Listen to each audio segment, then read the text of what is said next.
Right. Welcome to At Home in the Shed, second lockdown version. Yeah, Glad to see you. special version this one. Look, all set up. It's And the special version. we're actually behind you is like a sea of records. The library. Yeah, bloody hell. The library. Unreal. Are you in that special little room? No, this is in the lounge. Oh, is it? Bloody hell, Carol. Yeah, this is another load. The little special room is in there, but maybe next time I might try and set it up in there with a higher chair and everything, Right, okay, yeah. For the time being, we got this little lot here. Yeah, bloody hell, mate. Unreal. So, yeah, I mean, this is the first time for us trying something virtual like this. No, Apologies for being right in the corner like this, like something out of, what was it, the Brady Bunch, innit? All this. that's right. Looking up. The thing is, I mean, we couldn't do it last time because my phone was no good. But now I've got a new phone, and I've got all the I've got all the technology now. So All the mod cons. we're able to do it. Yeah. So until we're allowed to go back into people's houses, Yeah, this is what it's got to be. madness, isn't it? Crazy, isn't it? But what can you do, mate? It's it seems to be the new norm now. So yeah, I know at the moment. So we just have to go with it, didn't we? yeah, I mean, you ain't been in the shed since what, last year, have you? No, not since last year. Yeah, The last one we did was round yours. yeah. When I had long hair. That never cut in months. That bush baby, like. Yeah, I know. That still gives me horrors when I see that now. Yeah, that's so funny. Yeah, But, yeah. So but we're still getting a lot of views and stuff and comments. So it's still going, even though we're not done much lately. that's good. Yeah. Yeah, so it's ideal, mate. But I'm just wondering if you've got anything special tonight. Anything? Well, I've actually got like a sort of a 1970s kind of London kind of special. Oh, okay, brilliant. Because obviously with everything being shut, I haven't been able to get out and rake around the charity shops as I normally do, and the second-hand place and that. But I can still, obviously buy online and that. But these are a few things that I've acquired over the last few months, whatever. Okay. So, do you want me to start? Yeah, fire away. Right. Okay. We're going to start off. We're going to start off with this series, which is just being repeated on Talking Pictures, and it's called Hazel. All right, yeah, the detective. Yeah. Yes, brilliant. This was a programme that I watched first time round. It was on TV back in 1978, and I remember me and my dad watching it, and we liked it a lot because it was just quirky, and he was like a Cockney sort of like detective. Yeah. And he had his cousin in it, who he referred to as Cousin Tell, and it was written. Some of the episodes were written by Terry Venables. Oh, was it? I never knew that. Yeah, some were written by Terry Venables. And just think, I pissed up his window. Yeah, I know. That's right. Unreal. Yeah, well, but yeah, they're showing this again, and this is like there's all the other actors in it as well are good. You've got like guest appearances from like typical villains of the time. Yeah. And it's good. It's good, sort of like what do you say, like location. Like like when he's driving around or when he's walking the streets, it's London as it used to be in the 70s. Yeah, well, it was good. Yeah. Like when you had like places like Hackney and Dalston had like just empty lots, just sitting there, just empty. Yeah.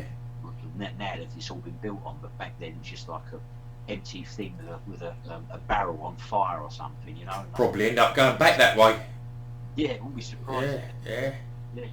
But yeah, it's a good series, and it's on that channel Talking Pictures at the moment. But I got this because I couldn't resist it actually. No, it's a great series that was. I remember it well. And there's one episode with Pamela Stevenson. Oh yeah. She was married to Nicholas Ball before she left him and married Billy Connolly. Oh, So, right. I didn't know that. Whether they met on this show, I don't know. But I mean, Might have done. Yeah. I remember when she, Pamela Stevenson jumped on that bloke out of GMTV and done his back in. Yeah. Can't remember his name now. Nick, wasn't it? Nick. Nick Owen, wasn't it? That's it. Yeah. done his back in. Was he the same geezer that got attacked by the emu, or was that somebody else? No, it was him actually. He got done and all, didn't he? Got done twice. Yeah. Once by the emu, once by Panaceas. Broke his back on a Tuesday and had his nuts grabbed on a Wednesday like by emu. Yeah. TV ain't like it used to be, mate. Definitely not, mate. No, it's not edgy as it used to be. No, bloody crap. Yeah. So there's that. That's the first one. James. Oh, right. You have something to look out for. A quick footnote to this: the first couple of episodes, there's a bit when he's sitting outside a cafe in Shepherd Market in Mayfair, and I used to work there. I used to work in Mayfair in the early 80s, and this was obviously 78, and it looked run down. It didn't look like the Mayfair that I knew when I worked there. It looked like a lot of London was like that, you know, places like Nottingham, Mayfair. You know, Great place to be, weren't they? Brilliant. A bit run down at the time, you know. But anyway, so that's that one. Right, the next one I got is a CD, and it's the music of the Sweden. It's called Shut It. Right, aggressive cover. Yeah, Shut It. Yeah. You know? We haven't had our dinner yet, you know. Nah. And I'm what's his name, Shaw on the front. He looks like the geezer out of Hazel, doesn't he? With that hair. Yeah, exactly. Yeah, look.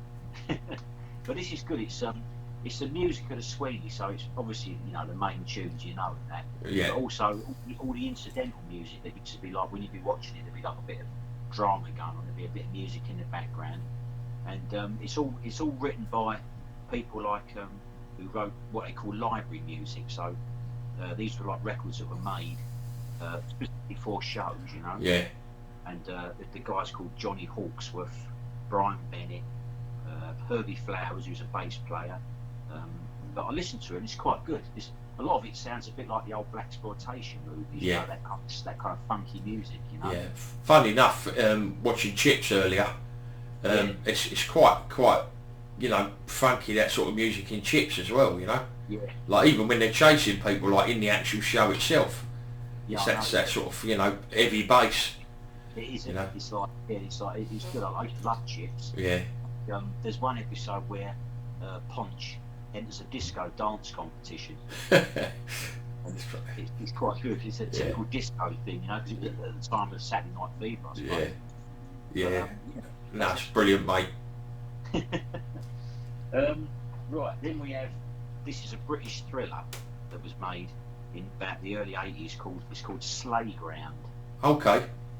Slayground, and it's the actor in it is Peter Coyote, who's American, and it starts off in the States, and they do this robbery, and he has to flee the country. He goes to London, and the assassin chases him over there, whatever. But it also stars Billy Whitelaw and Mel Smith from Not 9 O'Clock News and all that. You know? I love Billy Whitelaw. She's a great actress. Yeah, she was good. I used to like her. She was good in The Craze, wasn't she? As their mum, she suited it. That's it. She was in The Craze, wasn't she? And she was in like a lot of films in the 70s. Like she was in a film called Charlie Bubbles with Albert Finney. Yeah. And it's another one with Albert Finney called Gumshoe. That's right. He thought it was Humphrey Bogart, you know, up north somewhere, up detective. Yeah, I've seen that. Yeah, but she's good. I mean, she's gone now, but and even Mel Smith has gone now, hasn't he, as well? Yeah. But it's good. It's a good sort of like, you know, it's once again, you know, set in London, it's like a fairground. Yeah. That's where the murders take place. That's what they call it, Slayground, you know. But yeah, it's good. It's not bad. I suppose the British shot at a cheap horror, like, you know. Yeah, that's right. Yeah, which was quite sort of common back then, wasn't it? You know. We're watching a film on Netflix at the moment called The Little Girl Down the Lane. It is, and it's Jodie Foster, I think it is, or Little Girl Down the Street. Yeah. It's Martin Sheen. He's like a paedophile in it. It's quite a good film, you know. Yeah, I think I remember that. Yeah. I remember the film. Yeah. It was, yeah, I seem to remember like Martin Sheen being in a film that was a bit sleazy, like. Yeah, you know? that was it. Yeah. The one. Yeah, it's funny because Jodie Foster, I don't know how old she was when she made Taxi Driver, but she must have been quite young in that. Yeah. You know? Yeah, she looks about the same age. Yeah. Yeah, probably was then. Yeah. Right. Next one. This is a bit of a wild card. It's called The Shadow of the Cat. Jesus, what's that? A British one? It's a British hammer. It's made by Hammer Horror. Oh, It's got on the back the Forgotten Hammer Horror. I've never heard of it. No, I've never had. I saw it. I bought this just after we came out of the first lockdown, and I had to queue up for about 20 minutes to get into the charity shop. There's only let so many in at a time, didn't they? It's a queue for a charity shop. Bloody hell! It's a queue. Yeah, there's a queue outside because they're only allowed so many people in there. So when one leaves, then they let you in, you know. And so obviously I was in. I thought I'll make the most of it because I think we'll be queuing up again like this. I bet they're loving that. You strolling around looking at videos. Taking your time, like. You know? But I've got this one. I got this like I was going to give this to my cousin because he loves Hammer, and this is one which is obviously a rare one, you know. But yeah, it's pretty good. It's all about this. It's like a dark house mystery, and the old lady in it who in the house, the butler kills her, and the family are after her money, you know. Right. But what they didn't bargain on was the cat is very clever in it. And the cat is like is watching all the time. Well, you wouldn't, would you? You wouldn't think the cat would know anything. I know. You'd think, oh, the cat is a cat. But he's watching him all the time, and they're trying, and it drives the main guy drives him insane because he's convinced this cat is after getting him, is like killing him, you know. Yeah. And in the end, the cat does silly things like runs underneath them while they're on the top of the stairs, and they fall down the stairs. Things like that. So he knows exactly what he's doing. That cat. Could you lift it up a little bit, Gail, just to see that bottom again? That's it. Brilliant. Yeah. Look at that. Leads the butler into the swamp, and the butler's drowning amongst all the good cover and all. Within the quicksand, and the cat's just watching him. Yeah. Yeah, it's cover. Yeah, it's typical 1950s. Well, it might even be 1940s. I'm not sure. But yeah, it's good. Love it. Good it was. Yeah. Right. The last of the Londony things is this what was donated to me today by my pal, who gives me stuff every now and again. We have what you call a stock exchange. Yeah. So I'll meet him and he give me a load of gear and that he doesn't want anymore, which I'll either keep it or sell it. And I'll give him some stuff which I'll get for him, like he likes Roy Orbison, Connie Francis, Elvis Presley. So like a DVD and music drug deal, really, if you will. Right, yeah. If you will. Yeah. Met in a side street like out the way, like so no one. But this is actually quite rare. This is, and it's the two classics, Joan Collins from the 70s. It's The Stud and The Bitch. Oh right, both brilliant films. On one video. Back to back. Yeah, and it's quite rare because I mean you can get the Stud and The Bitch films like on DVDs, like the ones you get from the papers, you know, the free ones. But you can't get them on the same thing because I did see the DVD ones with the two films on. They wanted a lot of money for them, about £35 or something. Bloody hell! That's worth getting that. I got the video and it's good. I mean, I've seen them loads of times, and what's good about them? Once again, they're set in London in the 70s. You know, you see like the music's good, and it's like they're in these nightclubs, discos that no longer exist. Yeah. And you watch it and think to yourself, wow, I wish I could have gone to them places. You know what I mean? I mean, I went to the Rainbow and see the Stranglers, but I didn't get into the Val One. I went there to see Crackerjack. Yeah, that's good. I mean, like it. And the stand. I mean, and if I can just spin round, yeah, I do think I might even be able to pull out the soundtrack. No, that's unreal. I've got them. How did you know where that was? That's madness. Well, I don't know. I just because my film section is right behind me. Right, unbelievable! Look at that. Here we go. Jesus. You know. Look at that. I mean, a lot of our viewers don't know that we did a whole 40-minute video the other day, didn't we? Yeah, we didn't. It didn't. Didn't come out. It didn't come out, did it? Yeah. I mean, it's a shame you didn't have that album. Yeah. That you brought round that day. Oh yeah. Well, I still have got it, but it's upstairs. Oh, that's right. No, that's right. I'll have to dig it out for the next time. Yeah, that was that blew me away. It did. Yeah, that was quite amusing, wasn't it? Yeah, we'll have to wait. People out there that know us, that know that we get get a big kick out of making the rise out of this person. No, definitely. The last one I got tonight is the US classic, which is one of your favourites and one of mine, and it's The Hidden. Oh yeah, what a film! The Hidden is one of the best horror films ever made. I love that film. It must be about 89 or 1988, late 80s at least. Yeah, that's right. Yeah. It's good. It stars the guy from the Twin Peaks, Twin Peaks, yeah. Kyle MacLachlan. And obviously Blue Velvet. Yeah, Blue Velvet as well. Yeah. But what a film that is! It's basically like a parasite, isn't it? Yeah, it's like a thing, isn't it?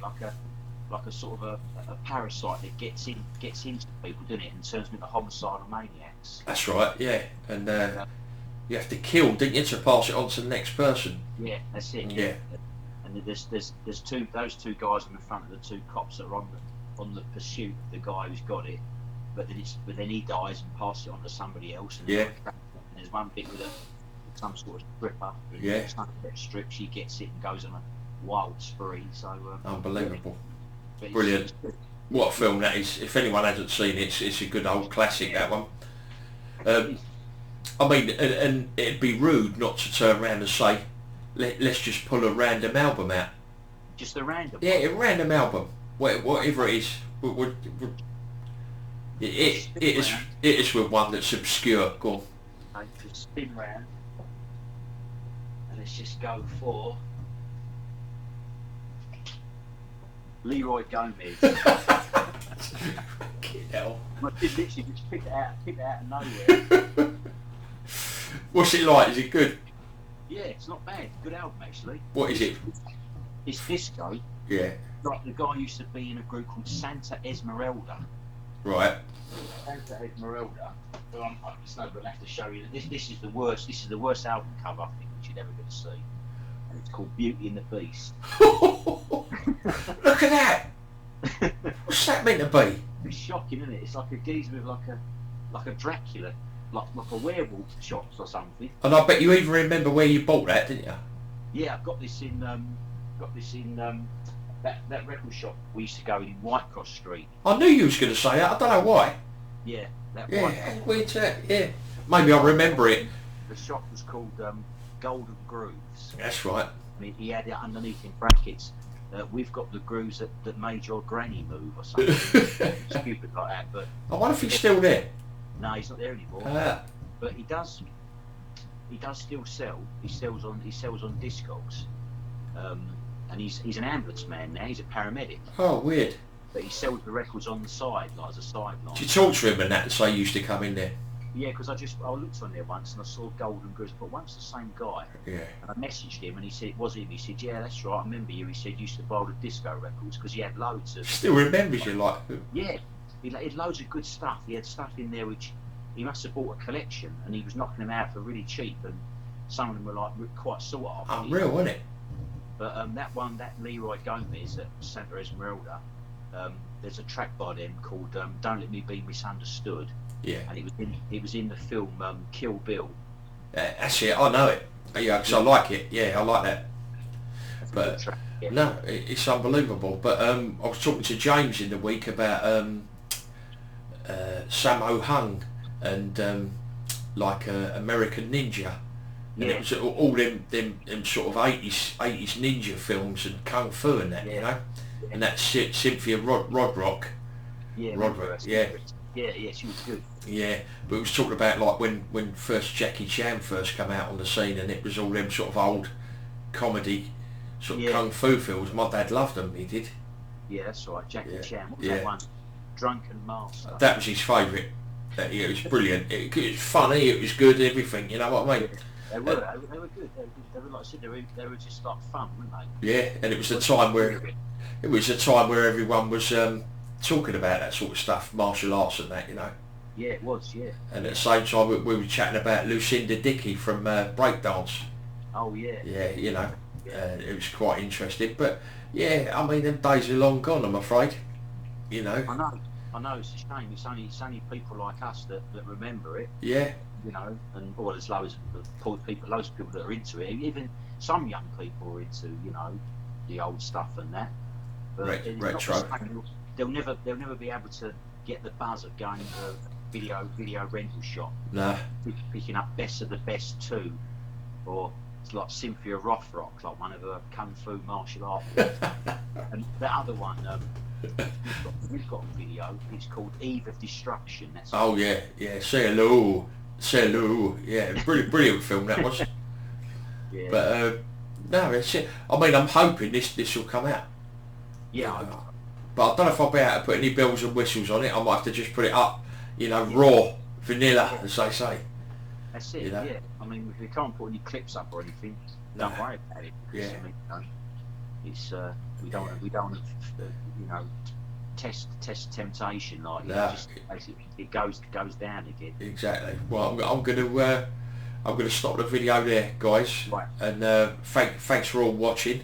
And hopefully you'll be able to watch this if it all works properly. And we'll see you on the next episode. Who knows? Next time we might even be back in the shed. Yeah, that's it. Let's hope so. Otherwise, we'll be back in here again. Yeah, exactly. In the meantime, keep safe, everyone, and we'll see you on the other side, as they say. Cheers. Thanks for watching. Bye.